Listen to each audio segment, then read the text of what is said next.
नमस्कार दोस्तों, मैं पंकज कुमार स्वागत करता हूं आप सभी के अपने चैनल इन्फो फार्मा में। तो फ्रेंड्स, आज की इस वीडियो में हम बात करेंगे 1 दिन से लेकर के 1 साल तक के बच्चों में जो बेसिक्स प्रॉब्लम्स होती हैं वो 2 होती हैं, जिसमें पहला प्रॉब्लम्स है सर्दी, खांसी, जुकाम, बुखार। इन जैसी समस्याएं बच्चों में बहुत ज्यादा देखने को मिलती है, जिसका वीडियो मैं ऑलरेडी अपने चैनल पे अपलोड कर चुका हूं। अगर आपने वो वीडियो अभी तक नहीं देखा है तो वो वीडियो आप हमारे चैनल को विजिट करके देख सकते हैं, या नहीं तो इस वीडियो के डिस्क्रिप्शन में भी मैं उनका लिंक दे दूंगा, आप वहां से भी उस वीडियो को वॉच कर सकते हैं। और दूसरा जो सबसे बड़ी समस्या होती है वो ये होती है कि बच्चों में लूज मोशंस, वोमिटिंग, डायरिया जैसी समस्याएं बहुत ज्यादा देखने को मिलती है। तो आज की इस वीडियो में हमारा जो पहला टॉपिक रहेगा, उस टॉपिक में हम यही बात करेंगे कि आखिर बच्चों में जो इस तरह की प्रॉब्लम्स होती है वो क्यों होती है, आखिर पेरेंट्स क्या छोटी मोटी गलतियां करते हैं, उनके बारे में इस वीडियो में हम डिस्कस करेंगे। दूसरा जो हमारा टॉपिक रहेगा, उस टॉपिक में हम बात करेंगे कि आखिर बच्चों को कब आपको बगैर समय को बर्बाद किए हुए आपको डॉक्टर की सलाह तुरंत लेनी चाहिए, उसके बारे में इस वीडियो में हम बात करेंगे। साथ ही आखिर वो कौन कौन से घरेलू नुस्खे हैं जिनका इस्तेमाल करके आप अपने बच्चे को घर पे ही सुरक्षित तौर से आप जो है सो उनका इलाज करके जो है सो आप उनको ठीक कर सकते हैं। और तीसरा जो हमारा सबसे अहम टॉपिक रहेगा कि आखिर वो कौन कौन से मेडिसिन हैं जिनका इस्तेमाल करके आप घर पे ही अपने बच्चे को ठीक कर सकते हैं, और वो मेडिसिन जिसका कोई दुष्परिणाम भी नहीं है, उनके बारे में हम इस वीडियो में चर्चा करेंगे।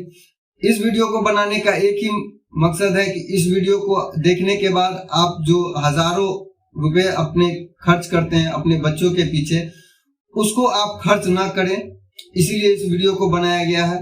मगर इस वीडियो को देखने से आपको तभी बेनिफिट्स मिलेंगे जब आप इस वीडियो को पूरी तरह से देखेंगे और एक एक स्टेप को समझेंगे, तभी आपके लिए ये वीडियो बेनिफिट साबित होगी।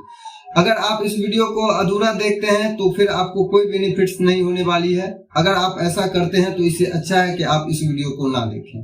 तो चलिए वीडियो को स्टार्ट करते हैं।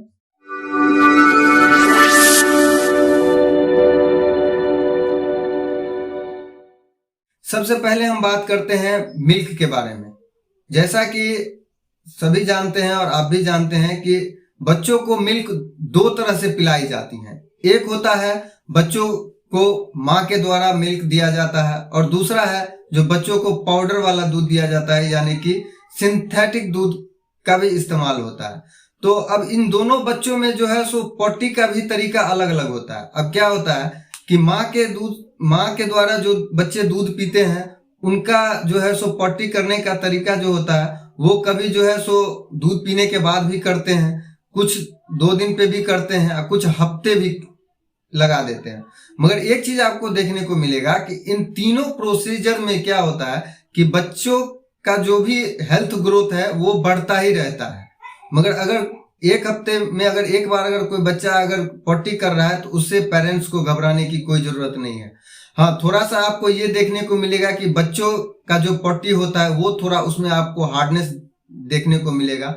स्मेल्स की बात करें तो स्मेल्स ना के बराबर सी ही होती है माँ के द्वारा दूध पीने वाले बच्चों में। अगर बात करें हम सिंथेटिक दूध पीने वाले बच्चों की, तो जैसे मान के चलते हैं हम कोई एक पाउडर वाला मिल्क अगर कोई बच्चा अगर पीता है तो वो उस बच्चे का जो पॉटी होता है उसमें बहुत ज्यादा स्मेल होती है, और वो जो है सो बच्चे को जो है सो ग्रोथ तो करती है मगर माँ के दूध के मुकाबले वो बच्चों को ग्रोथ नहीं करती है।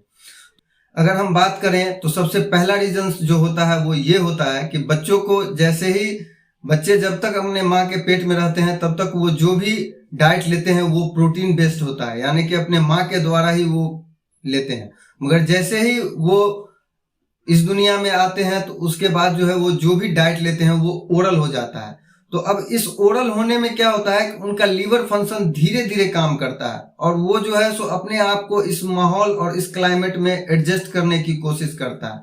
अब यहाँ पे क्या है कि माँ जैसे ही बच्चे जन्म लेते हैं तो उसके बाद उनको भर भर के दूध पिलाना स्टार्ट कर देती हैं, जिससे क्या होता है कि बच्चों का लीवर फंक्शन प्रॉपर वे में काम नहीं करता है, और बच्चे जो है सो इसी वजह से जो है सो लूज मोशंस और डायरिया जैसी शिकायत के शिकार हो जाते हैं।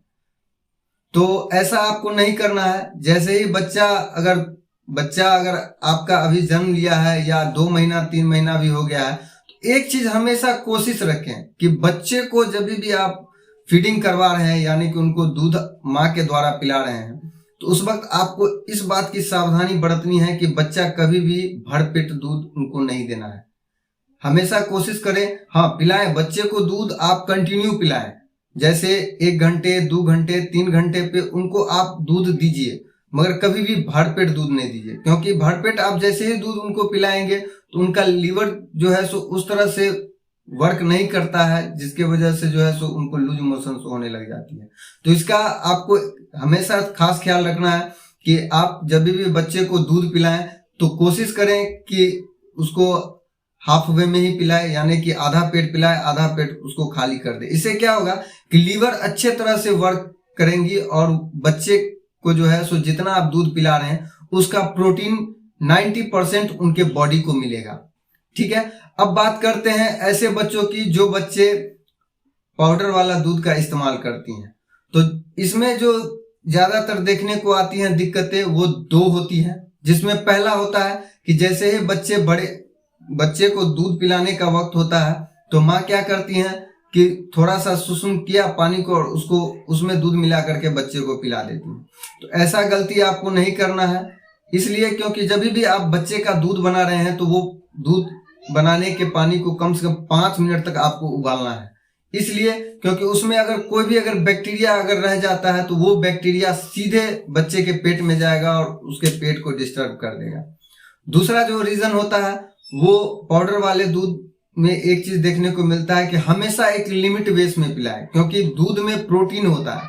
ठीक है, अब बच्चे का प्रोटीन बेस जैसे ही बढ़ेगा तो बच्चे का पेट खराब होना लाजमी है। इसीलिए आप भी कोशिश यही करें कि बच्चे को कभी भी भरपेट दूध ना पिलाएं और सीमित मात्रा में ही पाउडर वाले दूध का इस्तेमाल करें। जैसे अगर मान लीजिए अगर 20 ग्राम से अगर 30 ग्राम एक बार में अगर बच्चे को पिला रहे हैं तो हमेशा कोशिश यही रखें कि बच्चे को 20 ग्राम से 30 ग्राम का ही मिल्किंग मिलना चाहिए। मगर ऐसा नहीं होता है, पेरेंट्स क्या करते हैं, कभी 50 ग्राम्स का बना के बच्चे को पिला देते हैं, कभी 30 ग्राम का पिला देते हैं, कभी 100 ग्राम का पिला देते हैं। ऐसे में क्या होता है कि उनका जो है सो प्रोटीन लेवल बढ़ जाता है बॉडी का, जिसको बच्चा का बॉडी कंज्यूम ही नहीं कर पाता है और उसको वेस्टेज करके पट्टी के माध्यम से डिस्चार्ज कर देता है। तो बेनिफिट्स कुछ नहीं है, इसीलिए आप हमेशा एक ही सर्कुलर में आप बच्चे को दूध पिलाएं।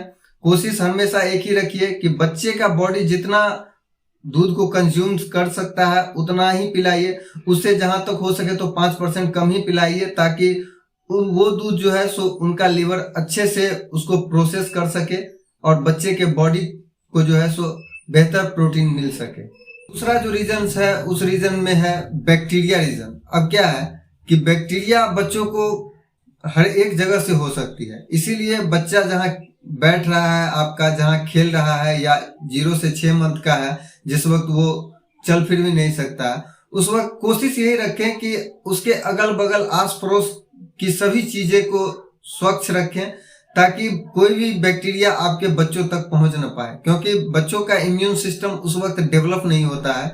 इसीलिए अगर छोटा से छोटा भी बैक्टीरिया अगर उनके बॉडी के संपर्क में आता है या ओरली उसके अगर मुंह में अगर चला जाता है तो वो बैक्टीरिया से भी उनको लूज मोशन हो सकता है। खास करके एक बात का तो ख्याल आपको रखना ही रखना है, ऐसे बच्चे जो माँ के द्वारा दूध पी रहे हैं, वो जितने बच्चों का केयर आप कर रहे हैं उतना ही माँ को भी अपने सेहत पे ध्यान रखना जरूरी है। क्योंकि अब क्या है कि अगर माँ अगर ऐसा तरल पदार्थ खा लेती है जिससे उसका पेट तो उसको कंज्यूम करता है, मगर वही जो है सो बच्चों को जो है सो उसका साइड इफेक्ट होता है। तो इसीलिए जो है सो आपको इस बात का भी ध्यान रखना है कि माँ अगर कोई चीज अगर खा रही है तो उसका खाना ऐसा होना चाहिए जो हेल्दी हो, ऑयली ना हो, क्योंकि ऑयली होने से जो है सो उनका पेट अगर डिस्टर्ब होगा तो उससे बच्चों पे भी उसका इफेक्ट पड़ेगा और बच्चों का भी पेट डिस्टर्ब हो सकता है। अब बात करते हैं ऐसे बच्चों की जो बच्चे 6 मंथ से ऊपर के हैं। तो जो बच्चे 6 मंथ से ऊपर के होते हैं वो घुटनों के बल चलने लग जाते हैं। तो अब क्या है कि जब वो घुटने के बल चलने लग जाते हैं तो उस वक्त ये दुनिया जो है सो उनके लिए नई होती है, इसीलिए जो चीज भी उनके सामने पड़ती है उसको वो उठा के मुंह में डाल लेते हैं।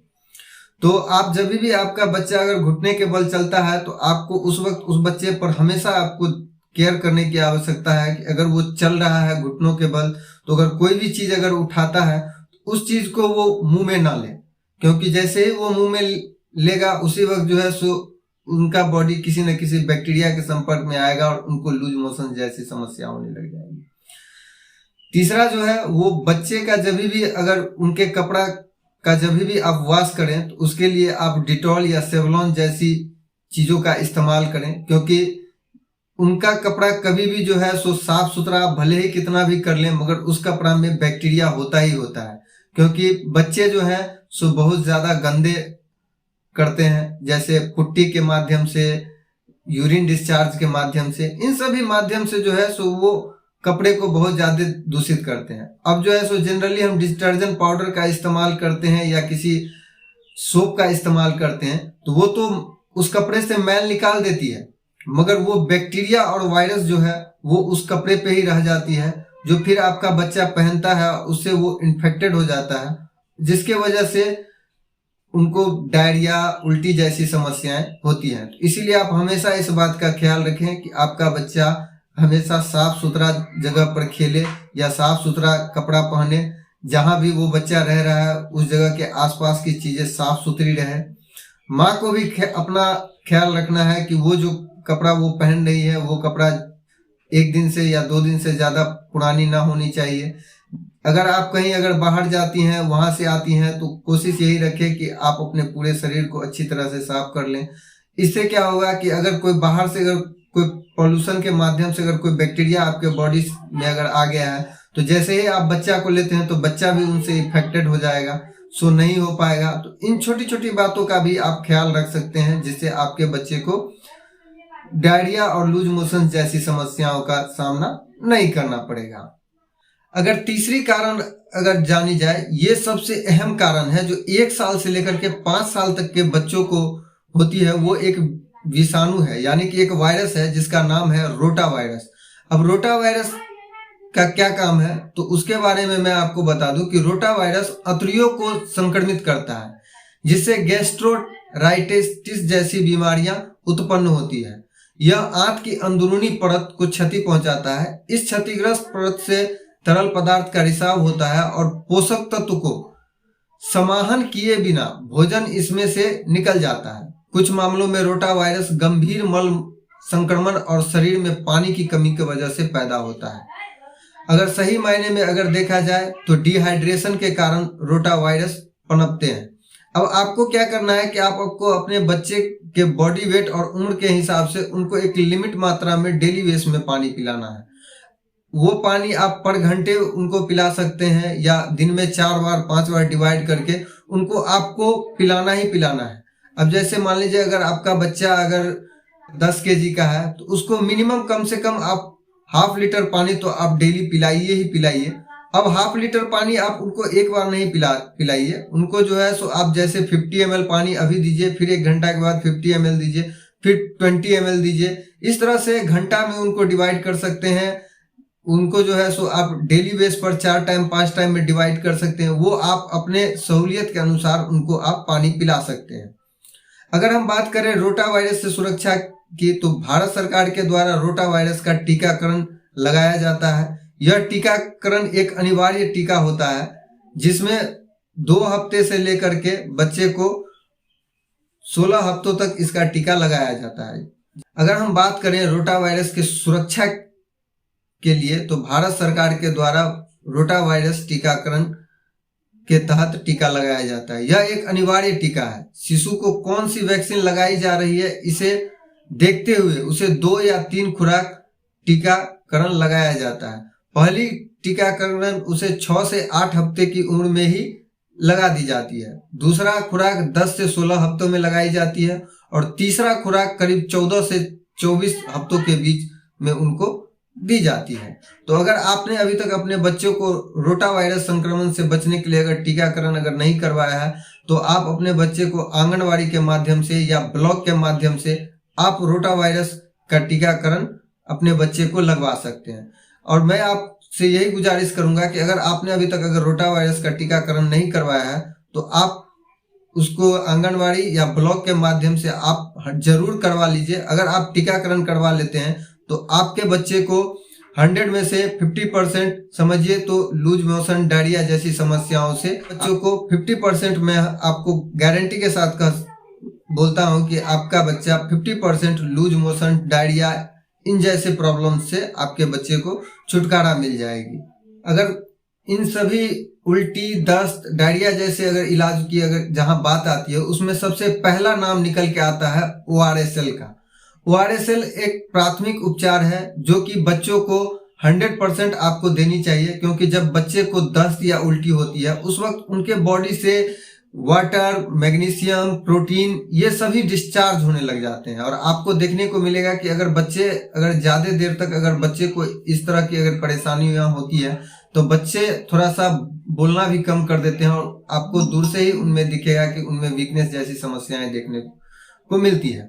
तो जैसे ही आप ORSL उनको पिलाना स्टार्ट करेंगे तो ORSL जो है सो वो बॉडी जो डिहाइड्रेट उनका हो गया है उस डिहाइड्रेशन से उसको बचाता है, यानी कि उनके बॉडी से जितना पानी डिस्चार्ज हो गया है उसको वो फिर से जो है सो रिड्यूस होने का काम करती है। तो इसीलिए सबसे पहले आपको ORSL जो है सो उनको पिलाना है। मगर बहुत सारे बच्चे ऐसे भी होते हैं जो ORSL पीना नहीं चाहते हैं, क्योंकि ORSL जो है वो थोड़ा सा पीने में वो टेस्टी नहीं होता है, इसलिए बहुत सारे बच्चे उनको पीना पसंद भी नहीं करते हैं।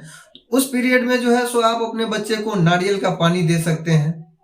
नारियल का पानी भी जो है सो उतना ही इफेक्टिव है जितना ORSL इफेक्टिव होता है। दूसरा है कि अगर आपका बच्चा अगर ORSL नहीं पी रहा है तो उसकी जगह पर आप चीनी, थोड़ा सा नमक और पानी, जो पानी एकदम साफ सुथरा होना चाहिए। कोशिश यही कीजिए कि पानी आप ऐसा इस्तेमाल करें जो फिल्टरेड हो, यानी कि RO के माध्यम से वो क्या कहते हैं प्रोसेस किया हुआ हो, उसी पानी का आप इस्तेमाल कीजिए। अगर नहीं होता है तो आप पानी मार्केट से खरीद करके भी उसमें भी जो है सो आप चीनी और थोड़ा सा नमक घोल करके आप अपने बच्चे को पिला सकते हैं। जिससे क्या होगा कि आपका बच्चा का जो बॉडी डिहाइड्रेट हो गया है वो डिहाइड्रेट बॉडी को जो है सो वो फिर से जो है सो उसमें धीरे धीरे पानी जो है सो उनके बॉडी में बनने लग जाएगा और उनका चेहरा फिर से खिलने लग जाएगा। तीसरा जो है वो है डायरिया के इलाज में अदरक एक स्वस्थ व प्रभावशाली विकल्प है। अदरक खाने को पचाने में बहुत ज्यादा मदद करता है तथा पाचन स्वास्थ्य को बनाए रखने में इसका एक अहम रोल होता है।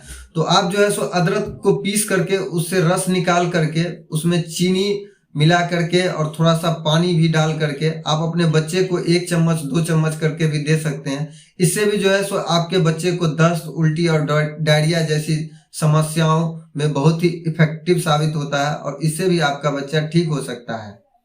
अगर हम बात करें चौथे की, तो चौथे में सौंठ या जायफल अथवा दोनों को पानी में घिसकर 3 रत्ती सुबह शाम देने से भी आपको फायदा देखने को मिल सकता है।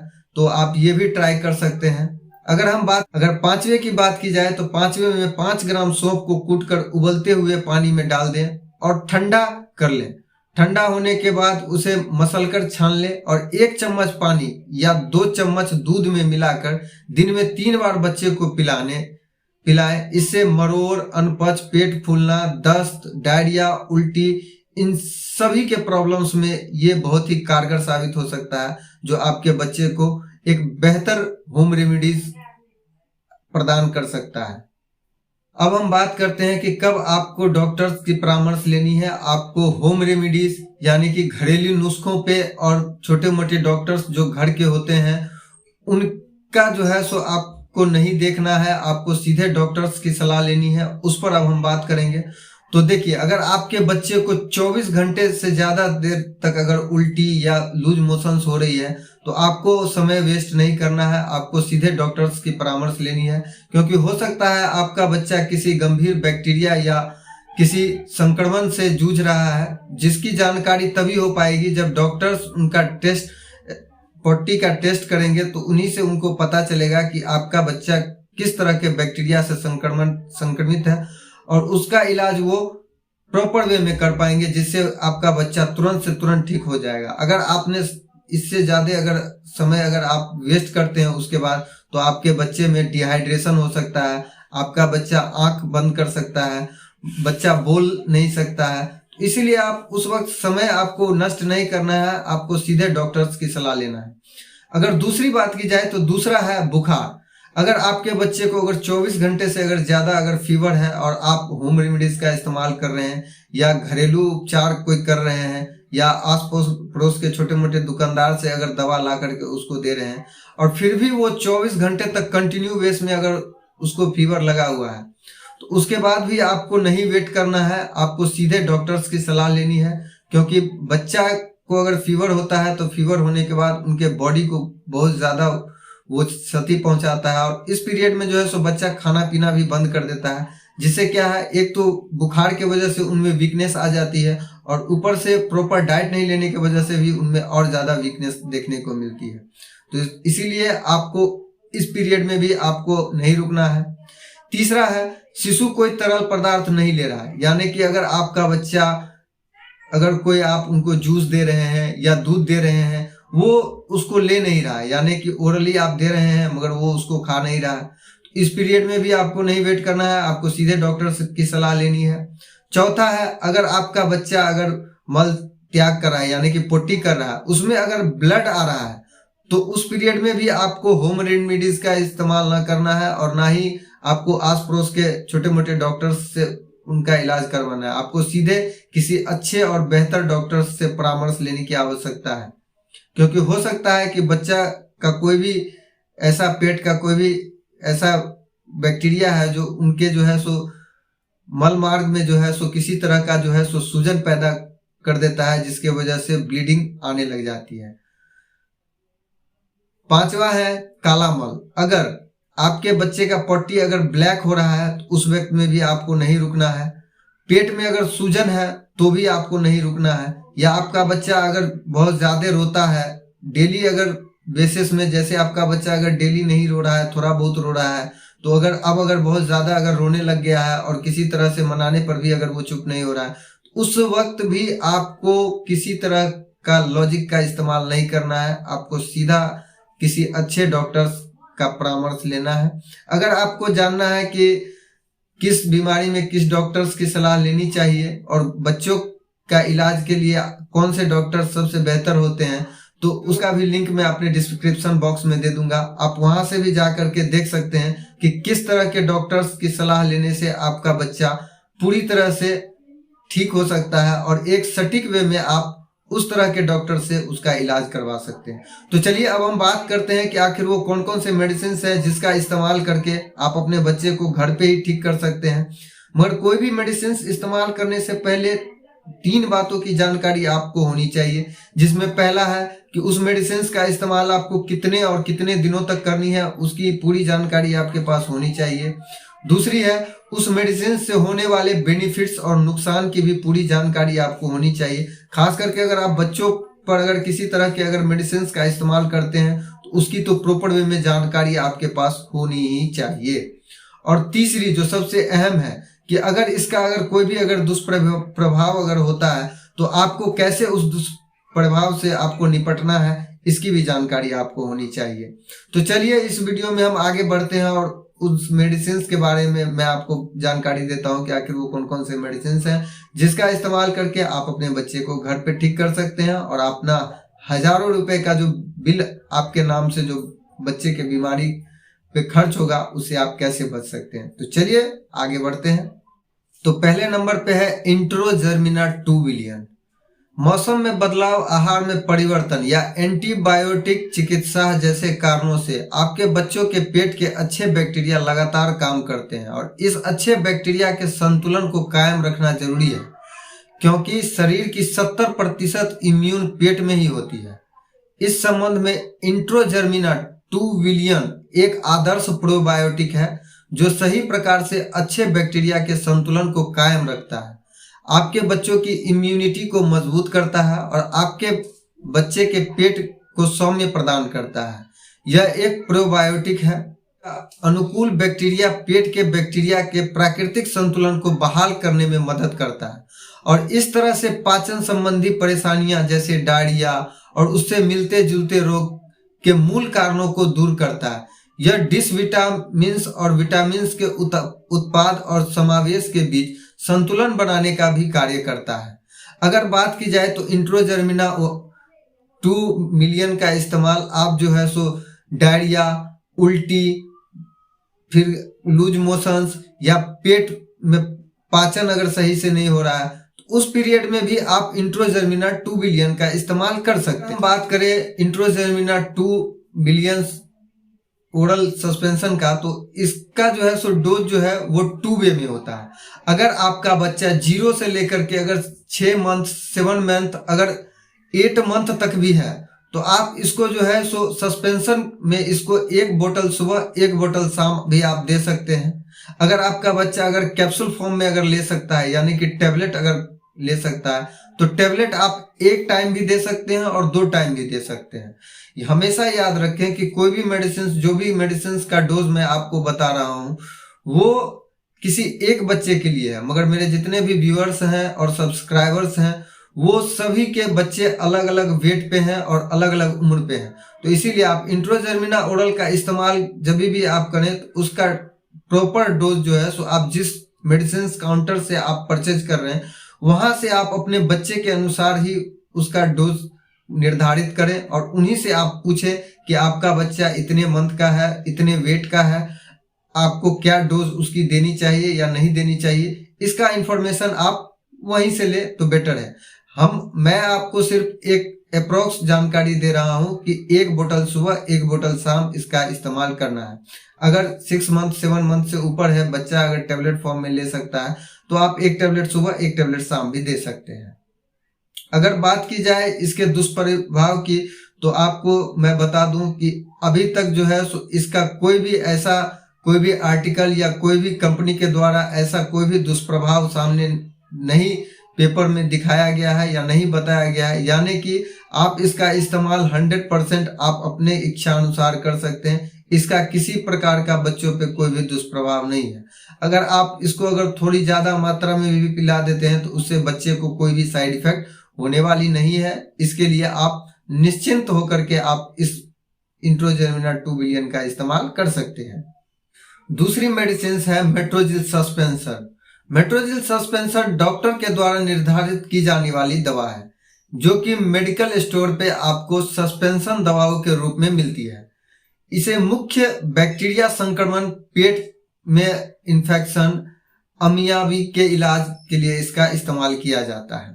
इसके अलावा इसका इस्तेमाल बैक्टीरियल संक्रमण, पेट में इन्फेक्शन के घरेलू उपचार के माध्यम से या जीआई दस्त जैसी या दस्त को रोकने के लिए घरेलू उपचार के तहत भी आप इसका इस्तेमाल किया जाता है। अगर बात की जाए इसके लेने का तरीका का तो 2.5 ml करके 3 टाइम आप दे सकते हैं। अगर 6 मंथ से ऊपर का अगर आपका बच्चा है तो उसको आप दे सकते हैं। अगर 6 मंथ से नीचे का अगर आपका बच्चा है तो उसको जो है सो 2.5 ml करके 2 टाइम दे सकते हैं।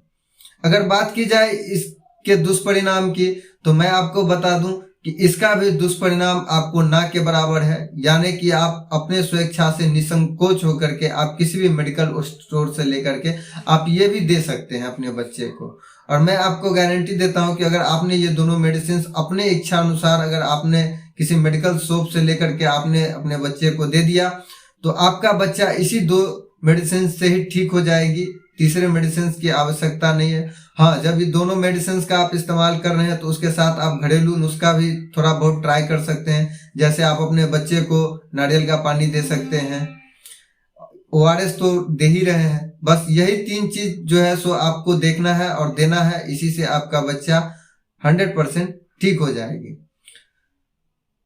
उम्मीद करता हूं ये वीडियो आपको पसंद आई है। अगर ये वीडियो आपको पसंद आई है तो वीडियो को लाइक कीजिए, चैनल को सब्सक्राइब कीजिए और साथ ही नोटिफिकेशन बेल को भी दबा दीजिए ताकि हमारी कोई भी न्यू अपडेट आप मिस ना कर सकें। साथ ही